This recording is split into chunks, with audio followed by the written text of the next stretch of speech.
Obrigada. Oi, gente, bom dia. Desculpa, eu acabei me atropelando aqui. Vera, por favor, por gentileza, eu convido a prefeita Kátia Mick para fazer a entrega do certificado da Vera Camerano, por favor.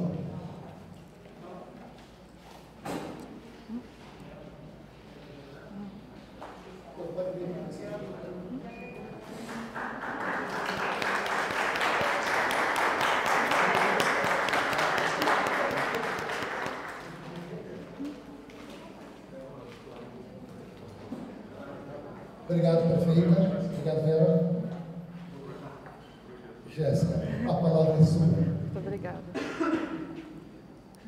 Seja muito bem-vinda. Obrigada. Oi, gente, bom dia. Começando oficialmente agora. Eu estou muito feliz por estar aqui apresentando a minha pesquisa hoje. A gente sabe que Barra do Piraí tem esse histórico de não olhar para a sua história, né? E é um momento muito interessante para mim, como pessoa barrense, né, cidadã barrense, e também como pesquisadora profissional, estar aqui apresentando minha pesquisa para vocês, após muito tempo pesquisando sobre a cidade, né? Então acho que é uma coisa interessante que a gente tem que pontuar que esse espaço de diálogo, né, de apresentação, para a gente discutir sobre o nosso patrimônio, ele não estava aberto, ele não existia. Então é muito interessante a gente pontuar isso, porque é algo que vai fazer com que a gente realmente saia dessa estagnação, saia desse nosso cenário problemático, que é o que a Vera acabou de apresentar, que é a gente não olhar para o nosso patrimônio cultural, não olhar para a nossa história, não olhar para a nossa identidade. Eu acho que é um passo inicial muito importante a gente se reunir para poder conversar e para poder fazer um compilado de tudo que já foi feito, já foi pesquisado, né, tudo que ainda está aí para a gente ver o que a gente chama de estado da arte, né? Quando a gente é pesquisador, então a gente tem que fazer esse estado da arte para ver da onde, né, de que ponto a gente está partindo agora para preservar o nosso patrimônio. Estou muito feliz por estar aqui, apesar de já ter apresentado essa minha pesquisa em vários outros lugares. Eu acho que tem uma coisa muito especial de apresentar isso em casa, né? Inclusive, eu gostaria de ressaltar a presença dos meus pais aqui, a presença do meu companheiro também, que eu acho que foram pessoas, né, que assim, são pessoas que estão me acompanhando nessa trajetória e que participam também dessa pesquisa, né? Então, muitas das fotos que vocês vão ver aqui, eles estavam comigo, né, e acompanhando esse processo, e talvez saibam bastante já, né, do que eu vou apresentar, mas para mim é muito importante estar aqui apresentando isso para eles e apresentando isso para vocês. Eu vou falar um pouco sobre as permanências ferroviárias de Barra do Piraí. É um tema muito caro para mim, acredito que para a cidade como um todo, né, esse paralelo da história ferroviária com a história da nossa cidade merece atenção para que a gente consiga partir adiante. Essa é uma imagem da Estação de Santana de Barra, que eu trouxe para iniciar aqui, para a gente refletir, de fato, de onde a gente está partindo, né?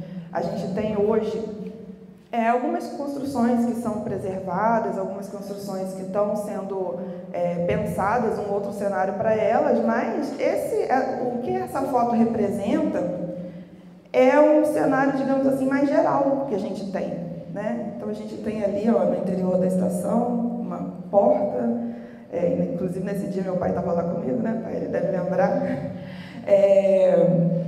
O patrimônio tomado por uma descaracterização, né? Um abandono, e não é isso que a gente quer. O que eu vou apresentar aqui para vocês é um fruto da minha pesquisa de mestrado e também um pouco da minha pesquisa de doutorado, que eu venho fazendo há alguns anos. Essa pesquisa no âmbito do mestrado foi apresentada em 2018, no doutorado ainda estou desenvolvendo uma pesquisa com uma outra perspectiva, mas é importante falar para vocês que hoje o que eu vou apresentar aqui se delimita no nosso distrito sede. Então eu não vou falar sobre os distritos do entorno, né? Eu vou falar aqui sobre o nosso distrito sede e quais são as permanências ferroviárias que que estão nesse espaço, né, do nosso território. É importante dizer que esse termo permanências é um termo que eu utilizo de um autor português, e ele diz para a gente que as permanências são um passado que a gente ainda experimenta, né? Então, esse passado que a gente está experimentando aqui, de um outro modo, num outro tempo, são as construções que eu vou abordar. Aqui eu trouxe um pouco do percurso histórico, né, que eu faço nessa pesquisa, para poder chegar até hoje, quais são essas permanências, né? Então, eu vou começar lá de 1850, 1890, o período que eu caracterizo como Veneza Fluminense, depois 1890 a 1950, que já é a cidade chamada Pérola do Vale, e depois de 1950 a 2000, quando a gente realmente começa a chamar a nossa cidade de Barra do Piraí, tanto nos documentos quanto nos escritos sobre a cidade, né, tem esse percurso. E aí eu vou falar sobre as permanências a partir desse século, né, até 2018, mas algumas coisas eu fui inserindo depois, para a gente abordar a preservação dessas permanências. O objetivo geral era identificar esses elementos ferroviários que estão construídos, né, que foram construídos antes dos anos 2000, no território barrense, considerando a sua constituição e a perspectiva de preservação desses elementos, né, dessas permanências ferroviárias. Então, meu foco é no patrimônio edificado, muito embora a gente saiba que o patrimônio cultural ferroviário não se limita a isso. E aqui tem alguns pontos que eu vou elaborar mais sobre o nosso patrimônio.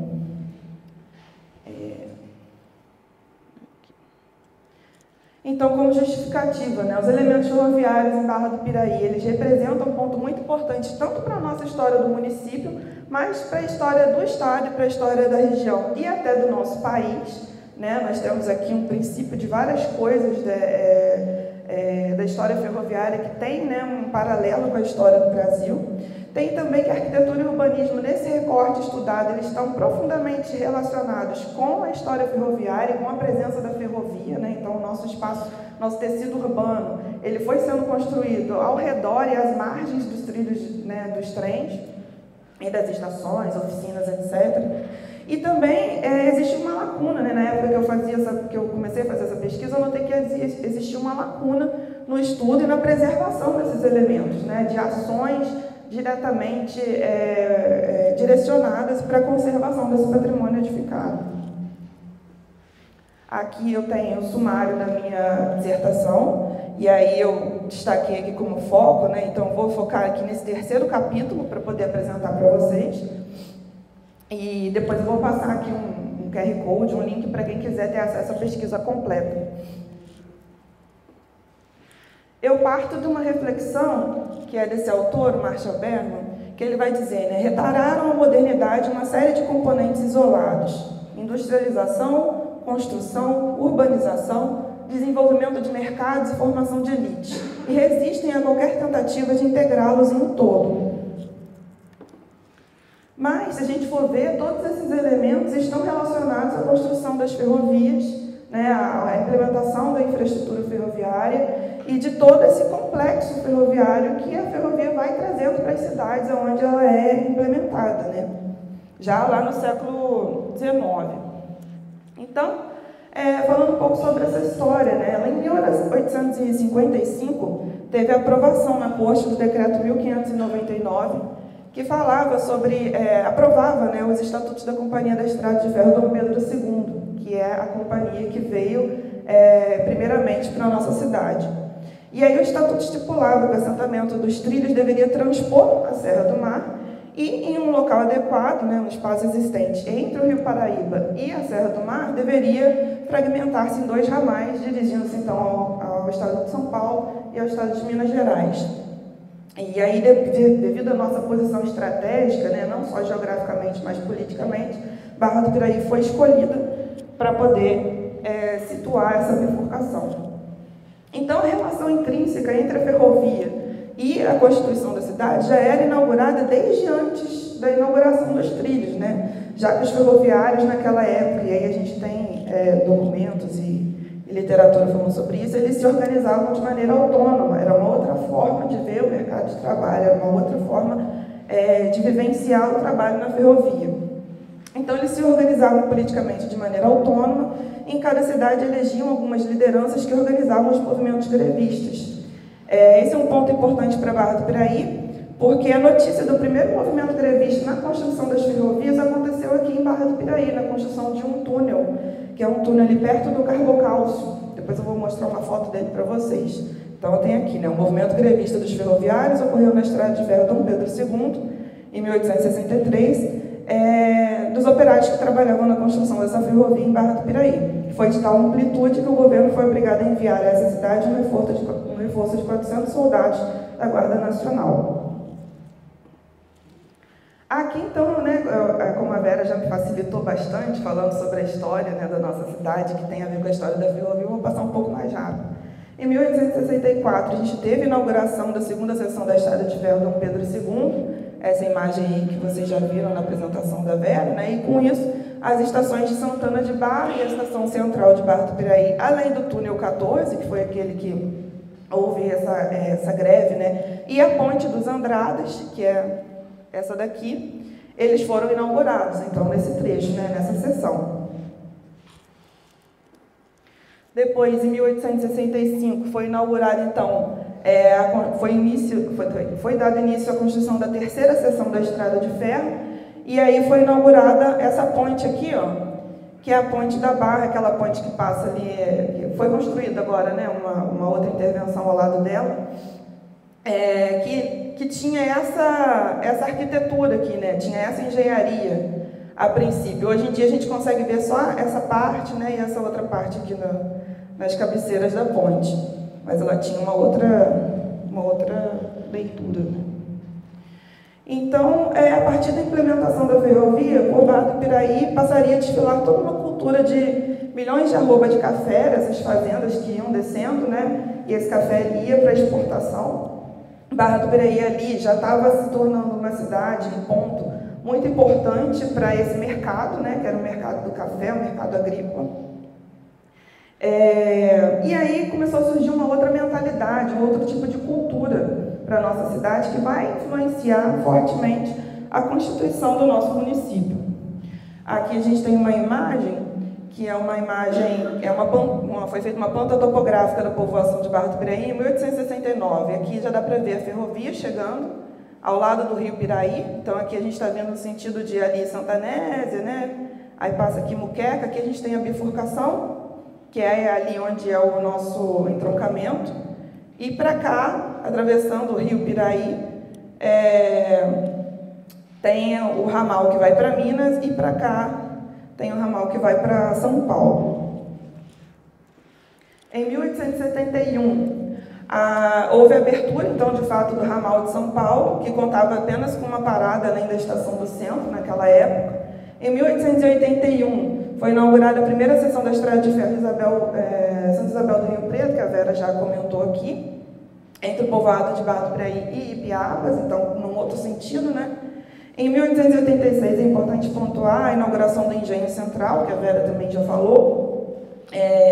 E aí, esse Engenho Central ele já contava com uma linha férrea de 9 quilômetros, que levava, né, a produção desse engenho, e se encontrava com a Estrada de Ferro Santa Isabel do Rio Preto, na altura da ponte de madeira que existia anteriormente. Em 1889, com a proclamação da República, a Estrada de Ferro Dom Pedro II vai passar a se chamar Estrada de Ferro Central do Brasil.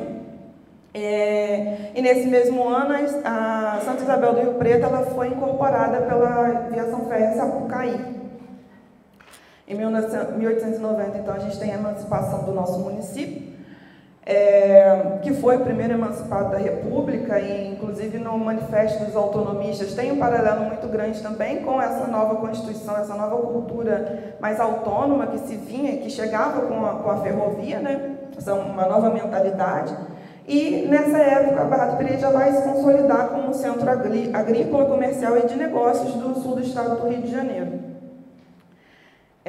Em 1891, é importante pontuar que a construção da oficina e depósito de locomotivas, que se localiza hoje no bairro Carvão, tá lá até hoje, aqui algumas fotos antigas da rotunda. Então aqui a gente tem uma foto assim de quando foi construído, né? E aqui no seu interior. Em 1902, houve a substituição da ponte de madeira pela ponte metálica, né, que, como a Vera disse, veio pré-moldada da Bélgica e foi montada aqui. Aqui a gente tem uma foto anterior com a ponte de madeira desabada, né, e a ponte metálica sendo construída. Em 1917 também tem um capítulo muito interessante sobre a história ferroviária de Barra do Piraí, que é de pouco conhecimento, que foi a inauguração da usina experimental de pulverização do carvão, né? E aí esse é um episódio que tem a ver com uma história maior, né, assim, mais complexa, que foi da Primeira Guerra Mundial, onde se refletiu nas ferrovias brasileiras com o desprovimento de carvão. Então isso motivou a tentativa de usar o carvão em pó pulverizado para movimentar as máquinas, né, da ferrovia. Foi uma tentativa que não funcionou, mas a usina experimental esteve em Barra do Piraí por 10 anos, onde hoje é a oficina de vagões da MRS Logística. E aí deixou para o nosso município, então, uma estação ferroviária com o nome de pulverização, que se localiza ainda ali, ainda existe. Eu vou mostrar para vocês a foto mais adiante. Nos anos 30, Barra do Piraí concentrava 10% do total da malha ferroviária brasileira, juntando a estrada de ferro central do Brasil, mais a rede mineira de viação, né, que já havia encampado a companhia Ferro Sapucaí, e se consolidava, então, como ponto estratégico ali entre Minas Gerais e São Paulo e o centro da cidade do Rio de Janeiro. Na época, a gente tem registro de pelo menos 20 trens diários partindo daqui e indo para o Rio de Janeiro. Olha só que facilidade, que coisa linda que era a nossa mobilidade aqui, né? Aqui a gente tem essa imagem que mostra um mapa, aqui nessas linhas vermelhas, né, de como que as ferrovias atravessavam todo o centro de Barra do Piraí, né? Então, era muita ferrovia, né? Desse lado para cá era ali em paralelo ao Rio Piraí, né? Essa daqui era que continuava da Estrada de Ferro Central do Brasil e ia para Minas Gerais. Essa daqui é a que ia subir ali mentira, essa daqui que é para Minas Gerais. Essa daqui ia para São Paulo e essa daqui era que subia para Ipiabas, né? Então, a gente tinha, de fato, assim, um tecido urbano extremamente impactado e integrado também com essa malha ferroviária. Essa daqui é de 1927. Nos anos 40, então, com a criação da Companhia Siderúrgica Nacional, a gente teve aí um início do processo de estagnação do nosso município, quando essa usina foi instalada em Volta Redonda, né, em 1941, e foi começar a funcionar dali a algum tempo. Então, as atenções começaram a se desviar daqui, né? O que motivou, né, que na época o serviço de propaganda do município fizesse essa propaganda aqui, né? Industriais, instalar vossas fábricas em Barra do Piraí. Aqui tem uma imagem com o trem, né, e o entroncamento, e todos os lugares para onde esse entroncamento poderia levar essa produção. É muito interessante a gente olhar isso, né? A ponto de convergência das principais ferrovias do país e de rodovias que permitem o fácil e rápido acesso com os isso aqui eu não estou entendendo, aos consumidores, né? Mercados consumidores, pronto. E aí a gente vê que as atenções de fato já estavam se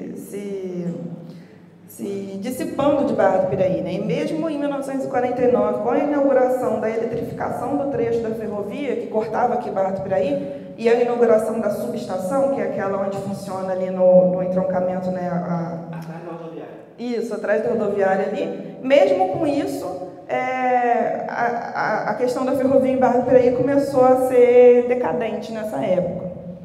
Então, nos anos 50, o transporte rodoviário já era extremamente intensificado com a abertura do trecho Rio-São Paulo da BR-116, depois com a abertura da RJ-137 e a 145, que foram propiciar então a consolidação do transporte rodoviário na região, que criou então uma certa dicotomia entre transporte ferroviário e transporte rodoviário. o ferroviário, né, cuja infraestrutura já estava instalada, portanto já estava no nosso território, e o rodoviário que começava a chegar e que, portanto, começava a ter que transpor ou então cruzar essa infraestrutura ferroviária que já estava ali implementada. Aqui a gente tem esse mapa dos anos 50, né, feito nos anos 50, que já mostra menos uma linha ferroviária, que é o que eu vou falar no slide anterior, né? Vocês veem que nesse mapa aqui ainda há prevalência, então as linhas ferroviárias, elas estão assim numa linha um pouco mais espessa, né, do que as outras, em vermelho, que são as rodoviárias. E aí, em 1951, houve a supressão do tráfego da rede mineira de viação no centro da cidade, como a Vera comentou, para dar lugar, né, deu lugar ali à Praça Nilo Peçanha, de acordo com os novos planos de urbanização da época, e foi inaugurada a estação da RMV na Oficina Velha, né, no bairro da Oficina Velha. Em 1957, com a criação da Rede Ferroviária Federal, as linhas, né, da Estrada de Ferro Central do Brasil foram encampadas também nessa rede federal. Então, essas linhas começaram a ser chamadas como Superintendência Regional 3 da rede, né, SR3. Era a mesma linha, né, mudou de nome, mudou de administração. Em 1961, foram suprimidas todas as linhas da RMV e as edificações de apoio da ferrovia foram desativadas. Então, acabou que, a partir dessa data, Barra do Piraí começou a contar só com as linhas da rede, de fato. Aqui a gente tem uma publicação no jornal Luta Democrática, acho que falando, mulheres postaram-se na linha do trem para impedir a saída do trem, que era o último trem que estava nessa estação da Oficina Velha, né? Então havia uma luta, a gente vê que havia uma certa resistência à saída da ferrovia de Barra do Piraí. Aqui a gente tem um outro episódio interessante também, que mostra essa dicotomia entre o que a infraestrutura rodoviária e ferroviária, que foi a própria construção do viaduto Faria Lima no centro da cidade, que foi um viaduto construído para poder transpor a linha férrea, além de transpor parte do rio. Na época, agradeço inclusive ao aceno da Vera, na época, as passagens em nível foram fechadas, né? Então a gente tem aqui uma imagem da passagem de nível ali da rua Tiradentes, ali perto do parquinho, ela foi fechada nessa época, mas com uma resistência da população, a passagem de nível foi reaberta e continua aberta até hoje, né? Então, esse é um episódio que mostra um pouco do conflito também que aconteceu na cidade naquela época. Aqui a gente tem um mapa que foi elaborado pelo IBGE, publicado na impressão de 1991 de Barra do Piraí, que já mostra aqui em vermelho as linhas férreas, né? Em preto as linhas férreas. Então, diferente daquele mapa anterior, né? Agora as rodovias que têm uma certa prevalência nessa leitura do mapa, né? As ferrovias, elas continuam aqui em preto, mas já não parecia tão importante, né? Até nessa representação institucional a gente vê que as coisas tinham mudado. E aí, nos anos 90, que acontece, de fato, a estagnação e a decadência da nossa história ferroviária, porque quando, em 1990, foi suspenso o trem Veracruz, que levava do Rio a BH. Em 1992, o sistema ferroviário brasileiro foi incluído num Plano Nacional de Desestatização, o que motivou, em 1996, a concessão da nossa linha ferroviária, que foi concedida para a MRS Logística, né, foi leiloada e concedida. A gente tem que pontuar também aí, em 1996, o acidente com o trem Barrinha, né, que foi um dos grandes motivadores para que não houvesse mais esse trem, essa linha de trem de passageiros trafegando aqui pela nossa cidade, né, que levava as pessoas até Japeri. E em 1998, então, circulou o último trem de passageiros que passou aqui em Barra do Piraí, que era o trem de prata, né, que levava do Rio de Janeiro até São Paulo. Então, aí termina a nossa relação, digamos assim, individual, pessoal com a ferrovia, e começa o período que a gente tem os elementos da ferrovia, o patrimônio edificado, apenas como umas permanências, né? Então, os passados que a gente ainda experimenta. Essas aqui são imagens aéreas da cidade, de Barra do Piraí, do centro da cidade, né? Onde eu marquei aqui, com a linha contínua, é a ferrovia que ainda permanece, né, o que seria a ferrovia permanente. Então, a gente tem aqui um entroncamento ferroviário, aqui a linha que vai sentido Minas Gerais, né, no sentido ali, digamos, João Pessoa, Moreira dos Santos, né, para aquela parte de lá. Aqui que acompanha o Rio Piraí, que é a linha que vai para o Rio de Janeiro, né, e aqui a linha que vai para São Paulo. E essa aqui seria a ferrovia que já não existe mais, que é a linha que saía do centro da cidade, passava pela ponte metálica e seguia, né. Aqui também dá para ver o entroncamento, aqui a ferrovia que não existe mais, e aqui uma imagem um pouco mais próxima, mostra até o viaduto aqui, né? E essa linha passando. Então, essas são as ferrovias, esses trilhos, né, que permanecem na nossa cidade. E, além disso, na minha pesquisa, então, eu fui catalogando cada edificação ferroviária que ainda permanece na nossa cidade, sendo utilizada ou não, com usos diferentes, fazendo, de fato, o estado da arte do que a gente tem hoje. Então, eu foquei, né, no distrito sede, como eu já comentei, e identifiquei 12 elementos, que são elementos que eu chamei, né, como permanências ferroviárias. Eu vou passar rapidamente por cada um deles. Então, a gente tem a estação de Santana da Barra, que o estado já foi mostrado aqui, né, inaugurada em 1864, teve uma reforma em 1914, está abandonada e o estado de conservação é arruinamento, infelizmente. Sobre a preservação dela, a gente teve o tombamento pela lei municipal, ela foi incluída em alguns inventários feitos pelo INEPAC. Em 2010, teve até um inquérito civil pelo Ministério Público, né, para poder averiguar o que estava acontecendo com essa estação, mas em 2010, quem lembra, quem viu, sabe que a estação já estava mais ou menos nesse estado aí, né? Em 2012, teve um inventário pelo IFAM e a inscrição, então, desse patrimônio na lista do patrimônio cultural ferroviário. A estação foi valorada, mas quando ela foi valorada, ela já estava mais ou menos nesse estado aqui, né? E desde então não tem ações de preservação.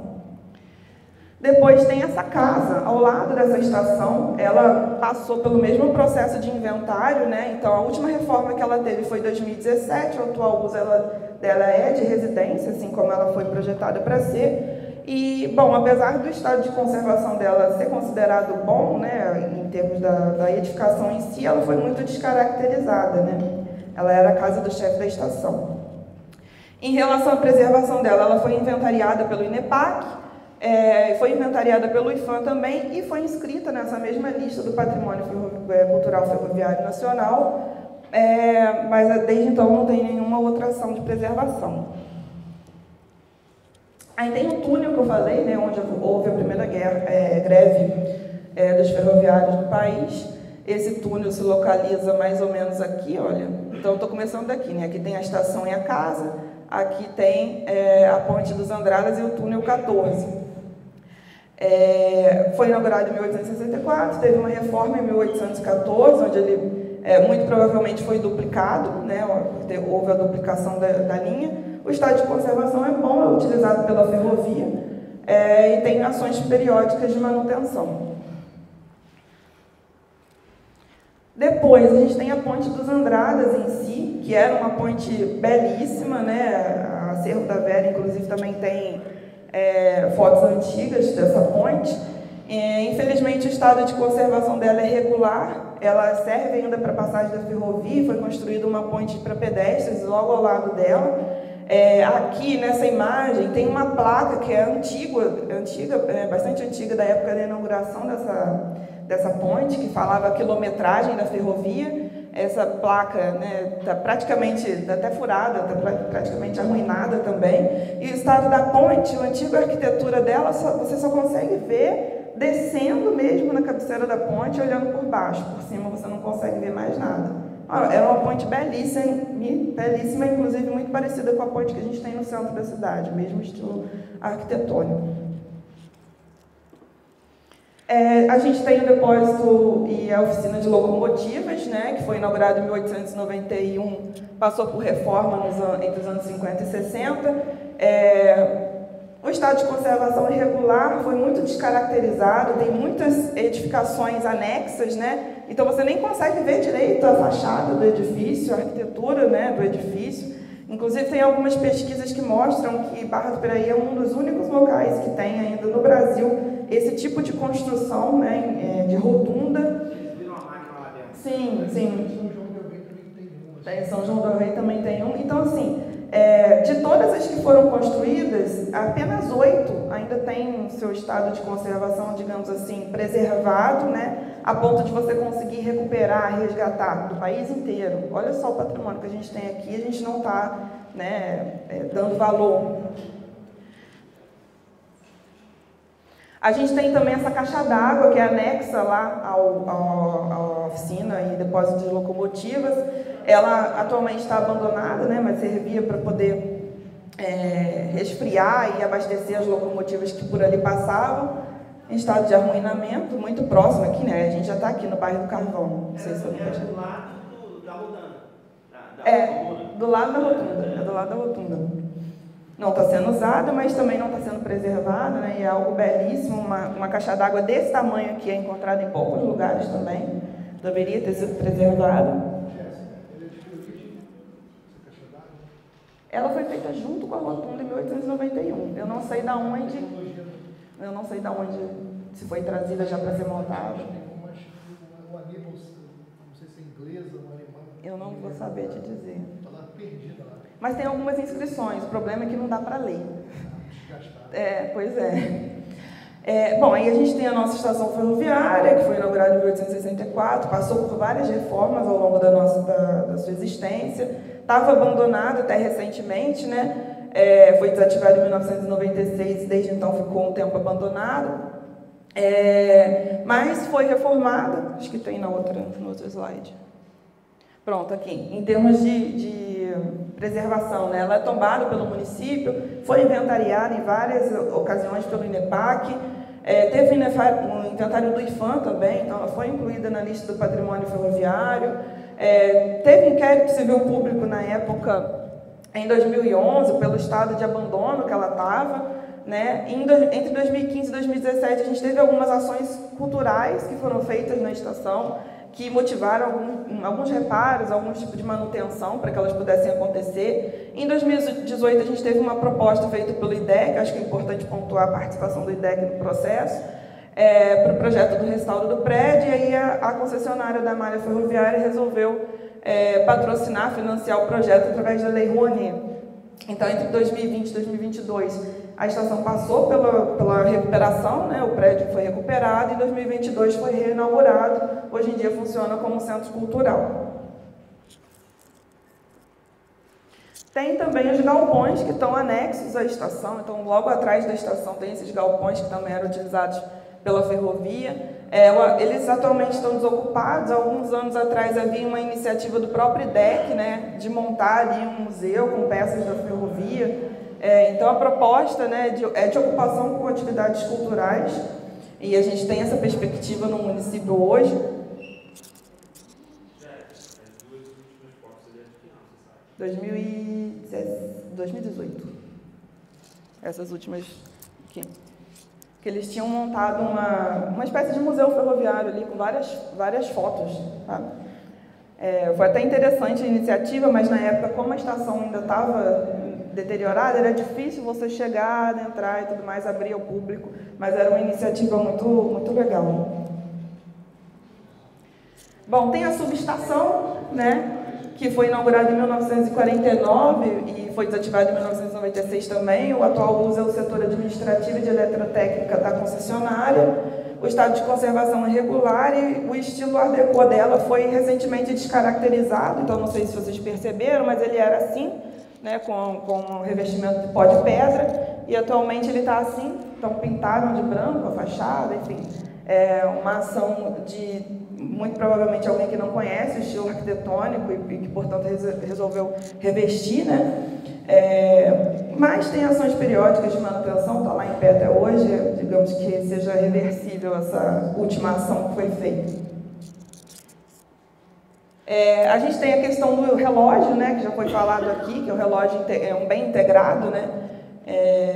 A estação, ele foi transferido para a subestação provavelmente em 1949, o estado de conservação dele é bom, Ele foi, inclusive, inventariado, houve a sugestão de tombamento pelo INEPAC, mas ele se encontra num local onde a gente não tem acesso, poucas pessoas conhecem, né? Aqui eu consegui tirar essa foto de muito longe, através daquela grade que tem lá, né? E aqui foi um colaborador da MRS, que nem podia ter feito isso, tirou uma foto para mim. Pesquisador tem dessas, né? A gente vai... bom, aí tem essa ponte aqui, né? O atual usa para ferrovia, a ponte ali no centro da cidade. O estado de conservação é bom, mas foi muito descaracterizado também, a ponte. Ela está no inventário e tem a sugestão de tombamento dela pelo INEPAC, desde 2011. Ela deu o nome oficial, Ponte da Barra? Ponte da Barra. Quando ela foi construída, o projeto está tudo com o nome Ponte da Barra. A gente tem aqui, então, a chaminé, que a Vera também já falou, né, que eu incluí como patrimônio ferroviário, porque lá durante muito tempo funcionou a oficina da Sapucaí. Ela foi tombada, né, e tem os inventários e sugestão de tombamento estadual pela INEPAC. Inclusive compõe, né, a nossa paisagem, é um elemento muito interessante que compõe, nos localiza na nossa paisagem. Tem a ponte metálica também, né, ela também é tombada, também houve vários inventários e sugestão de tombamento, tanto pelo INEPAC. No entanto, até hoje ela passou por pequenos reparos e manutenção. Entre 2015 e 2017 teve até uma ação civil pública no Ministério Público, que condenou a Prefeitura e a Funderj para prosseguir com a implementação do tombamento dessa ponte, pela importância que ela tem para o município e também para o país. E também falando sobre o monitoramento periódico da estrutura, né, de fato, das condições estruturais dessa ponte, que precisava, na época, de um reforço estrutural, que, se eu não me engano, desconheço, não foi feito. Tem também onde se localiza hoje o Colégio Professor José Costa, também foi inventariado, foi sugerido o tombamento estadual para esse bem. A gente vê que ele está assim, né, o estado de conservação é bom, mas ele também está um pouco descaracterizado. Então, algumas pessoas que passam por ali não reconhecem que poderia ter sido, em algum ponto, uma estação ferroviária, apesar de que aqui nessa pracinha, quem passa ali pelo local a pé, vê que tem ali um marco, um marco falando sobre os sentidos da estação e para onde que levava e tudo mais. Quem passa por ali pode ir lá ver. Tem um totem. Aqui a estação de pulverização, que eu havia falado, fica no pátio da oficina de vagões da concessionária. É um local um pouco remoto de ir. Inclusive, agradeço minha mãe aqui, que ela foi lá comigo. No dia dessa foto aqui, essa foto foi tirada em 2018. Ela não foi inscrita, não foi inventariada, nem inscrita em nenhuma lista. Ela, pelo contrário, né, foi inscrita na lista de imóveis à venda da Secretaria de Patrimônio da União. Desde então, não encontrei registros de que foi vendida, então continua lá. E ela está abandonada desde 2010. Então, ela funcionava, a concessionária usava essa estação como administrativo e depois ela foi abandonada. Se encontra assim desde 2010. Estive lá recentemente e continua do mesmo jeito. Depois tem os túneis 16 e 17, que foram inaugurados para a retificação do traçado da ferrovia que vai para o sentido São Paulo. Então, são dois túneis, aí eu já estou falando aqui, né, dessa parte aqui, que estão lá depois do bairro Cantão, né, beirando as margens aqui do Rio Paraíba do Sul. São dois túneis consecutivos, um após, né, o outro, onde tem uma linha só, então é um trilho só, né, passando por eles. Lá da BR você conseguia ver. Agora não dá mais para ver. O estado de conservação deles é regular, mas o uso é apenas para ferrovia, então eles fazem manutenção periódica, né, a própria concessionária. Em termos de proteção, né, aí eu tenho essa tabela aqui que mostra para a gente quais desses bens, então, tem, né, tombamento municipal, foi incluído em algum inventário, foi incluído na lista do Patrimônio Cultural Ferroviário, que é algo nacional, ou que teve ações efetivas da sociedade civil no sentido da sua preservação. A gente pode notar que o inventário dos bens imóveis de Barra do Piraí e Piabas, feito pelo INEPAC, foi o que abrangeu mais bens ferroviários, né, dentro desse levantamento que eu fiz. Então, deixou poucas coisas de fora, né, que foram mais os bens operacionais, então aqui o túnel 14, Ponte dos Andradas, pulverização, né, tem a oficina, inclusive, da estação de pulverização, que eu acabei não mencionando. Então, os bens operacionais, o inventário não abrangeu, mas todos os outros estão ali cobertos, né, então a gente tem algum tipo de informação mais consolidada. Em relação aos tombamentos municipais, foram poucos, né, que foram feitos. E na lista do patrimônio, que também é um tipo de proteção, né, a valoração, poucos também foram feitos. Só, então, a estação de Santana da Barra, a casa do chefe da estação, a estação de Barra do Piraí com a Gare, né, inclusive a Gare subterrânea, que é aquele, como é que fala? Subterrâneo, né, ali que a gente passa, e a ponte metálica, só. A chaminé também aqui embaixo. E a estação, né, central foi aquela que quase gabaritou ali, né, gabaritou praticamente todas as ações que a gente teve, então foi a que teve mais foco, né, que teve mais atenções voltadas para ela. Aí, bom, minhas considerações finais. Barra do Piraí, bom, e a ferrovia é apenas uma, né, essa minha pesquisa é apenas um dos casos de muitas cidades que foram construídas e concomitantemente, paralelamente, às ferrovias no Brasil. Existem muitas outras pelo território nacional, já participei de projetos de pesquisa falando sobre outras cidades, outras estações, etc. Mas o destaque da pesquisa é para as permanências ferroviárias de Barra do Piraí em relação à historicidade, atualidade e implicações na sua preservação, o que nos mostra que a gente tem uma lacuna, de fato, na preservação desses elementos ferroviários, né? Inclusive, eu pude perceber que a expansão urbana em Barra do Piraí, de fato, esteve e ainda está intimamente relacionada à presença da ferrovia, o que nos dá mais um motivo para poder estudar um pouco mais sobre o assunto. Então, existe, de fato, essa relação intrínseca entre a cidade e a ferrovia, no caso do centro de Barra do Piraí, do nosso Distrito 7, a princípio, a gente viu que essa relação era próspera, mas, com o passar do tempo, a gente viu que a ferrovia trouxe uma certa estagnação para a cidade, principalmente depois do momento em que ela foi leiloada e concedida para iniciativa privada, né? Então, se constituiu ali uma dicotomia entre infraestrutura ferroviária e rodoviária, um aspecto que a gente vê nos conflitos que a gente tem hoje em dia no nosso espaço urbano. E aí, bom, essa organização que a gente tem do tecido urbano, essa própria organização afetou o que a gente poderia ter em termos de valoração e preservação do nosso patrimônio.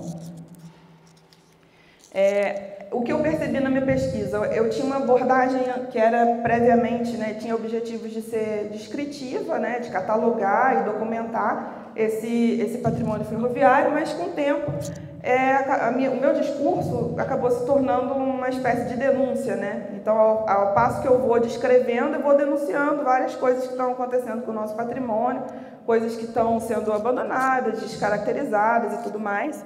Houve, então, uma mudança no meu percurso como pesquisadora, a partir do momento que eu fui percebendo que certas coisas estavam acontecendo na cidade.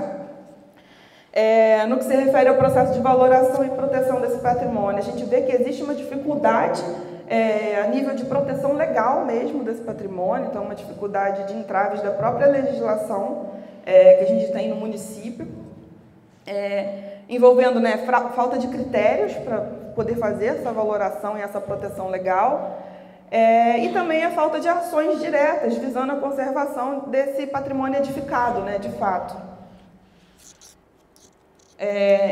Apesar de algumas edificações terem sido, né, isoladas, terem sido inventariadas ou incluídas em listas ou tombadas, existe um estado de degradação e descaracterização de alguns prédios que é um estado contínuo, né, e que vai progressivo, vai piorando conforme vai passando o tempo. Então, eu trago essa apresentação aqui como um chamado para a comunidade barrense para poder tomar partido, reivindicar os seus direitos, né, a sua identidade, a memória ferroviária, porque isso faz parte da nossa memória coletiva, não é algo que é só de alguém que teve um parente ferroviário ou alguém que trabalha na ferrovia. Isso é uma identidade do nosso município que a gente precisa cuidar, é um traço da nossa Constituição enquanto cidade. Aqui eu tenho algumas referências que eu utilizei e aqui eu trago 2 QR Codes para quem quiser ver. O primeiro ali é do nosso Instagram, Barra do Piraí, a Vera também faz parte, a Aline. A gente tem um trabalho de documentar, né, e de conversar com a população através dessa rede social. E depois ali um segundo link que tem todas as minhas publicações, todos os meus textos falando sobre o patrimônio ferroviário de Barra do Piraí. Depois eu posso passar para vocês também, mas fiquem à vontade para escanear e vir falar comigo. Muito obrigada pelo tempo de vocês.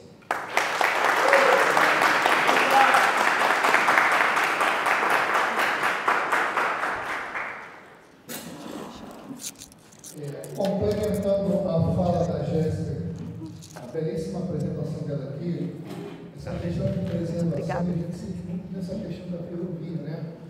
E eu falei aqui na abertura, né? Que a história de Barra do Piraí está entrelaçada com a história da ferrovia. As duas caminham juntas, né? E essa questão de você preservar, né? A proteção por si só não garante a preservação de nenhum bem cultural. Se não for recuperado, se não for restaurado, o tombamento, o inventário por si só não vão resolver. Hélio, queria falar uma coisinha?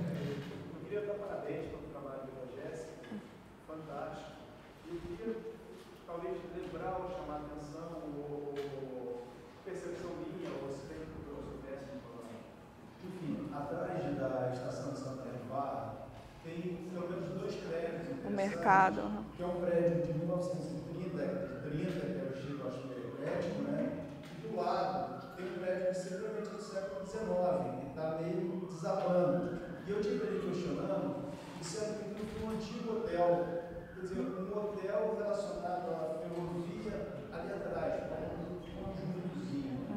Uma outra coisa sobre a estação, sobre a pulverização, isso, o trabalho do Flamengo, ele fez requerimento junto à INRS.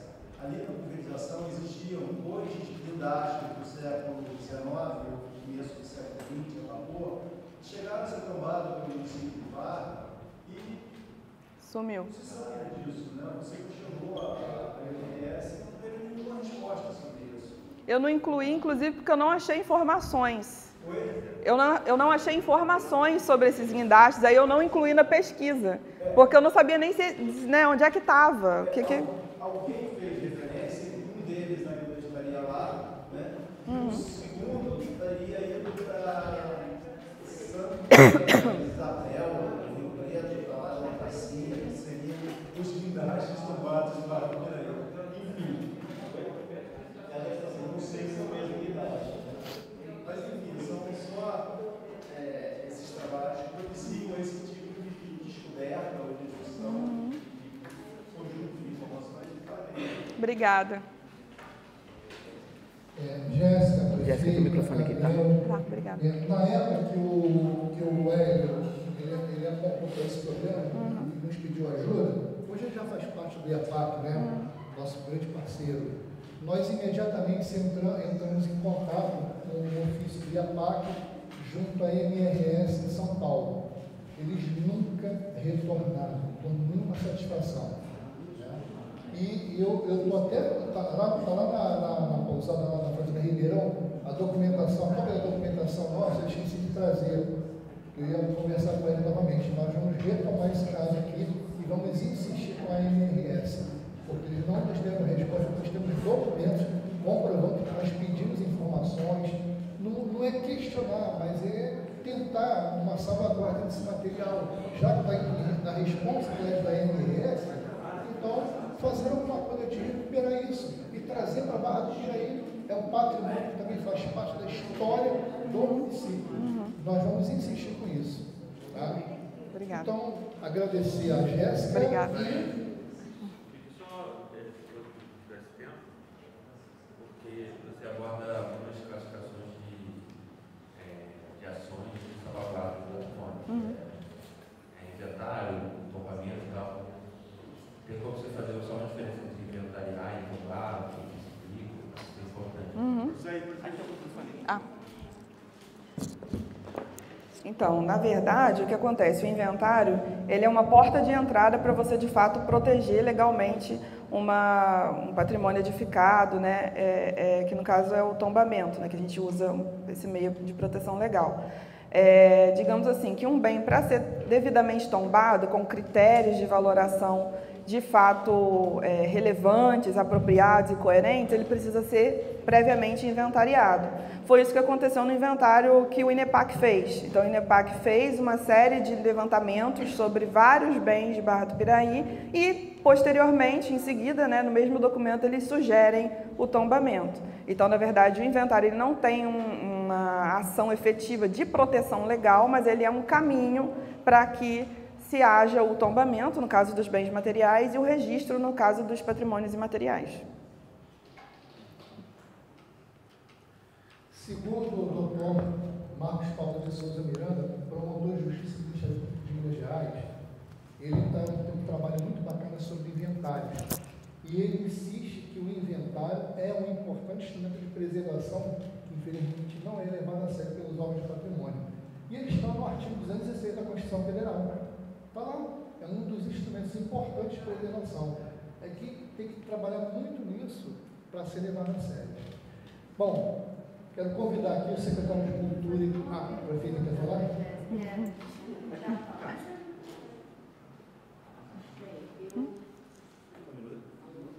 Pode falar. Eu quero fazer um agradecimento especial à Jéssica e dizer que ela representa para mim algo muito importante, uma figura de uma mulher que sempre se dedicou a estudar sobre a cidade, uma pessoa que gosta de verdade de Barra do Piraí. Sempre tive uma imensa admiração por você, Jéssica. Obrigada. Obrigada pela sua contribuição, pelo seu trabalho, pelo que você representa, não só na parte acadêmica, mas também inspirar as pessoas a fazerem as coisas acontecerem. Você não desiste da cidade, então eu agradeço demais você por isso. Você e a Vera também, outra mulher super importante nesse processo todo, né, que nós estamos fazendo de reconstrução, de resgate da nossa memória, história, cultura também. Então, muito obrigada, Jéssica. Obrigada. Vera, pelo trabalho de vocês. Todo mundo que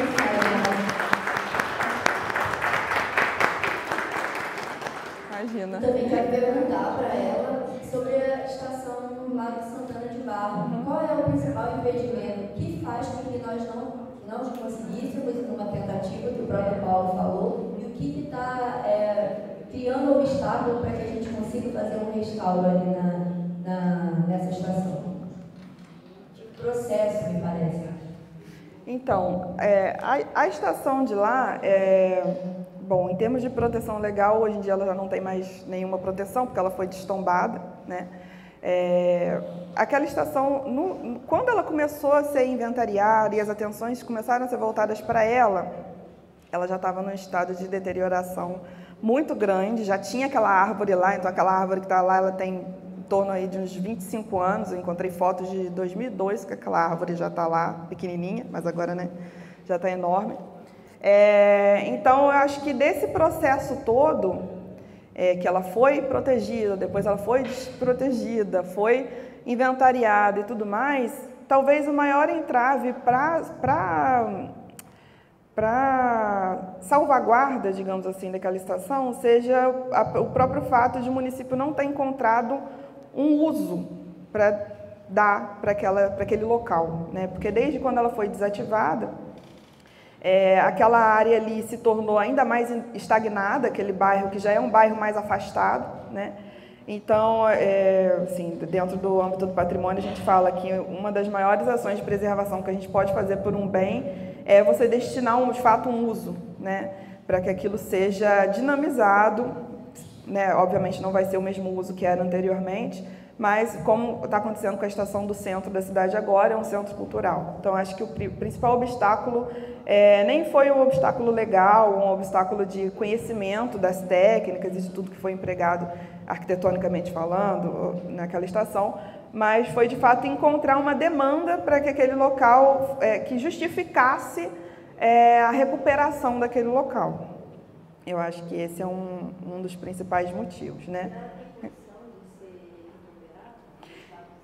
Em estado de arruinamento, o que a gente recomenda, né? Quando chega no estado de arruinamento, a gente pode consolidar as estruturas que estão lá, que estão construídas ainda, mas a gente não recomenda que se reconstrua tudo exatamente como era antigamente, para a gente não correr no que a gente chama de falso histórico, né? Então, o que seria bom seria dar um novo ar para aquela área, para aquela estação, e, bom, considerando, obviamente, o histórico dela, mas que houvesse, de fato, uma demanda para aquele local, porque não adianta nada você recuperar o local, dar um novo uso para ele, investir o recurso, e depois o local não ser usado. Ele vai entrar em deterioração novamente. A nossa casa, a gente não cuida dela porque a gente está usando? Se a gente não tiver dentro da nossa casa, a gente vai deixar ela lá largada. Se tiver uma infiltração, uma goteira, ninguém nem vai ver. Então, acho que o primeiro passo é isso, fazer um estudo de demanda para aquela área, o que o município precisa, o que aquela região, aquele bairro precisa, para aí sim tomar ações de fato, preservação daquele patrimônio.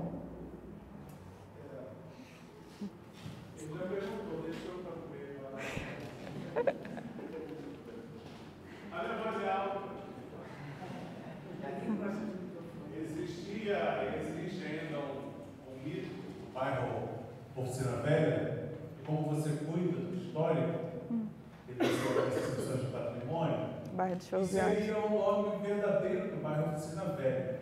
Diziam ser oficinas velhas, associando a oficina da antiga Mineira e também somando com a estação que seria hoje o Colégio José Costa. Quando, na verdade, ali, tempos atrás, a família do Delo Marvelo, Dom Mário, Sr. Mário Pinto, eles descobriram, escavando o quintal, uma rota de uma locomotiva, que hoje está ali no divisório, na rotatória do bairro Oficina Velha, onde foi feito pelo governo do José Luiz Anchides, um monumento ressaltando a rede mineira, vai anotando aí, Gabriel, rede mineira, a rede ferroviária e a Sapucaia. É um triângulo, e ali eles colocaram essa rota. E o Del falou que o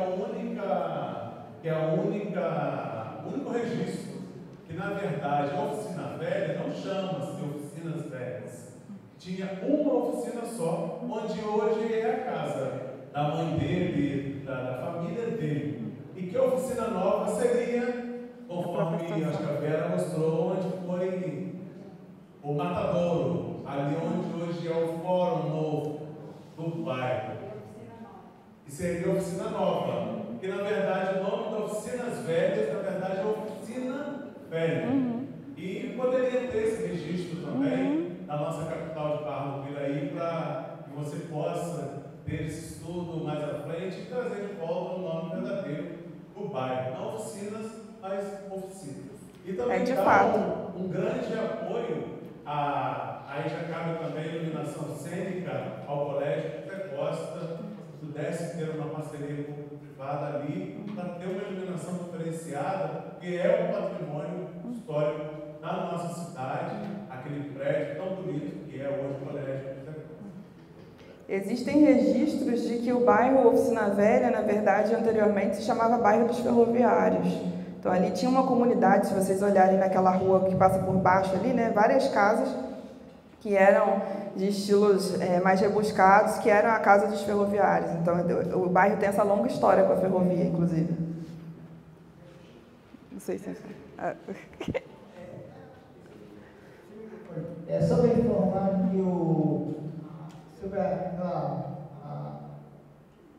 caixa d'água lá do Carvão, que eu nasci, vi e estudei lá no Carvão, e aqui foi uma indústria britânica. Pronto. Que construiu aquela. Está respondida. Obrigada. Essa foi uma postecada que foi da Bélgica. E o bairro do Carvão também, eu posso falar também que é do bairro dos Ferroviários, porque a rua que eu nasci ali todas as casas ferroviárias. É um conjunto, né? A gente tem essa dificuldade de olhar para os bairros como conjuntos, mas Barra do Piraí, de fato, foi uma experiência de complexo ferroviário muito grande, onde vários bairros foram construídos ao redor das edificações da ferrovia e as residências foram construídas para que os ferroviários ali habitassem. Inclusive, a igreja de Santo Cristo também foi construída aos ferroviários, inclusive a estrutura criada também. E a Banda União dos Artistas foi fundada por ferroviários também. Então, assim, é um complexo cultural, não é uma coisa apenas edificada, né? É tudo interligado.